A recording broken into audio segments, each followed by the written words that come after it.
6 décembre 2022, 8e de finale de Coupe du Monde. Le Portugal affronte la Suisse sans Cristiano Ronaldo sur le banc. Un choix osé de la part du sélectionneur de l'époque Fernando Santos qui se prive alors du meilleur joueur de l'histoire de la Seleção. Un choix contesté mais justifié. À la place de CR7, le tacticien portugais choisit un gamin alors âgé de seulement 21 ans du nom de Gonçalo Ramos. Pour les suiveurs assidus du championnat portugais, ce nom vous est certainement familier. Pour la planète foot, c'est un peu moins le cas, mais elle va rapidement le découvrir. Face à la formation helvète, l'attaquant du SL Benfica claque un triplé et participe grandement à la claque infligée à la Suisse. La pression, Gonçalo Ramos ne connaît pas. Sincèrement, je n'avais pas de pression particulière avant ce match. Je n'ai jamais rêvé d'un événement comme ce soir, jamais pensé à être titulaire et marquer 3 buts lors de mon premier match. Je voulais juste jouer, déclarait-il en zone mixte après son triplé. Pour se faire une idée de cette performance, c'est le premier joueur à inscrire un coup du chapeau lors de sa première titularisation en Coupe du Monde depuis un certain Miroslav Klose en 2002. Gonçalo Ramos ne le sait pas encore, mais il vient de pousser la légende vivante Cristiano Ronaldo sur le banc. Accessoirement, il s'est aussi fait un nom et s'est assuré un avenir radieux. Le Real Madrid, Manchester United et bien d'autres ont tous tenté de s'offrir le natif d'Olao, mais c'est finalement le PSG qui va rafler la mise. Retour sur la carrière de ce prometteur numéro 9 qui devrait coûter la bagatelle de 80 millions d'euros.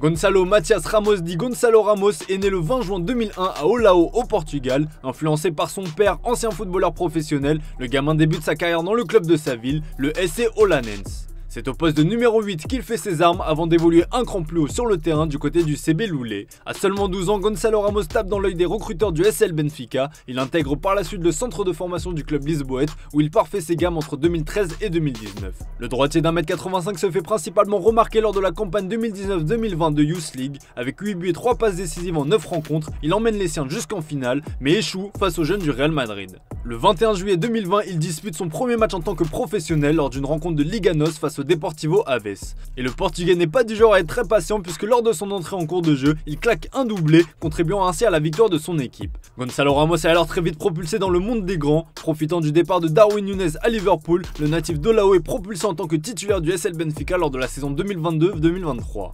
De grandes responsabilités pour le jeune buteur qui est loin d'être impressionné pour autant, il connaît même une ascension fulgurante. Il participe grandement au titre du club lisboète en inscrivant 19 buts et délivrant 7 passes décisives. Il termine alors deuxième meilleur buteur du championnat derrière Mehdi Taremi et ses 22 buts. Comme évoqué au début de la vidéo, la pression, Gonçalo Ramos ne la connaît pas, il est brillant lors des grands rendez-vous et il s'illustre également sur la scène européenne. Il marque 4 buts en 4 matchs de Ligue des Champions, participant par la même occasion au formidable parcours du club portugais qui se termine en quart de finale face à l'Inter, futur finaliste malheureux.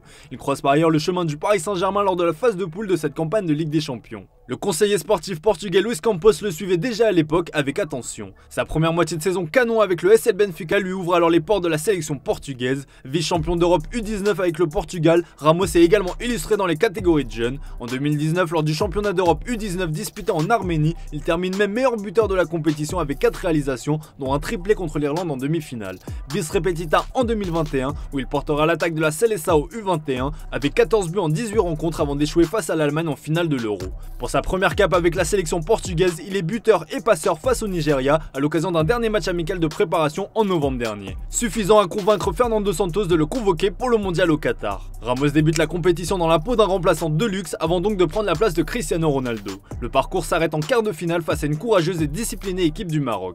Gonçalo Ramos fait alors partie des révélations de la Coupe du Monde 2022 et comme c'est souvent le cas lorsqu'un joueur brille dans cette compétition internationale, sa cote s'envole et son prix aussi. Avant la Coupe du Monde, le PSG avait tenté de le recruter, il était alors évalué aux alentours de 50 millions d'euros, son prix lui a quasiment doublé depuis. Les observateurs comme les joueurs ou entraîneurs qui le côtoient sont en tout cas unanimes à son sujet. Son coéquipier en sélection Bruno Fernandes lui promet un avenir brillant et a même tenté de le convaincre de rejoindre Manchester United. S'il continue à travailler comme il l'a fait jusqu'à présent, je pense qu'il a le potentiel pour devenir l'un des meilleurs attaquants du monde. Il est déjà proche de ce niveau, mais il doit aller dans un championnat plus compétitif et y faire ses preuves. Je pense qu'il a toutes les qualités pour cela, il a toutes les qualités pour jouer en Première Ligue et quand je dis Première Ligue, je pense aussi à Manchester United. Je pense qu'il pourrait devenir une grande référence à son poste dans les années à venir, mais ce n'est pas encore à moi d'être directeur sportif, déclarait le capitaine des Red Devils au cours d'un entretien accordé à Sport TV. Son coach Roger Schmidt a aussi eu des propos élogieux à son égard, le qualifiant d'attaquant moderne.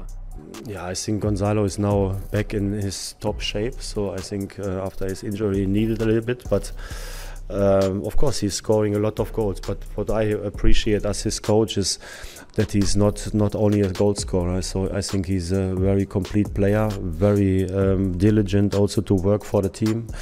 We put a lot of effort also in all the defensive parts of football, in pressing. He's a very good pressing player. And at the end he get also the reward by goals. So I think he shows at the moment that he's a modern striker with all the abilities you need as a striker. But especially his attitude and his willingness, I think is something very special. So I appreciate that. Sang-froid devant les buts et instinct de tueur dans la surface, Gonçalo Ramos est aussi un attaquant très complet comme l'a expliqué son coach. Technique, capable de jouer en pivot mais aussi réputé pour ses nombreux décrochages, le joueur de 22 ans est un travailleur acharné sur le terrain. Il aide beaucoup l'équipe défensivement et participe activement à la construction du jeu. Gonçalo Ramos c'est un vrai numéro 9 comme le PSG en a besoin. De nombreux profils ont été ciblés par le club parisien durant ce mercato, de Harry Kane à Victor Osimhen en passant par Dusan Vlahovic, mais c'est finalement bien Gonçalo Ramos qui devrait être le fer de lance de l'attaque parisienne cette saison. Réputé pour être très dur en affaires et surtout excellent vendeur, le SL Benfica avait de prime abord fixé son prix à 120 millions d'euros, montant correspondant à sa clause libératoire, un prix qui a refroidi de nombreux concurrents. Gonçalo Ramos devrait finalement partir pour 80 millions d'euros bonus compris. D'après l'équipe, il va arriver sous la forme d'un prêt payant de 20 millions d'euros avec une option d'achat obligatoire l'été prochain. Les bonus sont estimés à 15 millions d'euros. A noter que les 20 millions d'euros seront déduits du montant total. En tout cas, le joueur s'y voit déjà. Via son compte Twitter, il a retweeté toutes les news concernant une future arrivée dans la capitale. Comme avec les Brésiliens, le club de la Ville Lumière entretient une relation particulière avec les Portugais. Avec les présences de Danilo Pereira, Vitinha ou encore Nuno Mendes, l'adaptation de Gonçalo Ramos devrait être un peu plus facile. À lui désormais de marcher dans les pas de l'Aigle des Açores, ou plus connu sous le nom de Pedro Miguel Pauleta. Et pour vous les amis, Gonçalo Ramos a-t-il le potentiel de rentrer dans le panthéon des très grands attaquants qui ont porté le maillot du Paris Saint-Germain? Dites-nous tout dans les commentaires. Et si vous avez kiffé cette vidéo, n'oubliez pas de liker et de partager pour nous donner de la force. A très vite pour de prochaines vidéos sur Foot Mercato.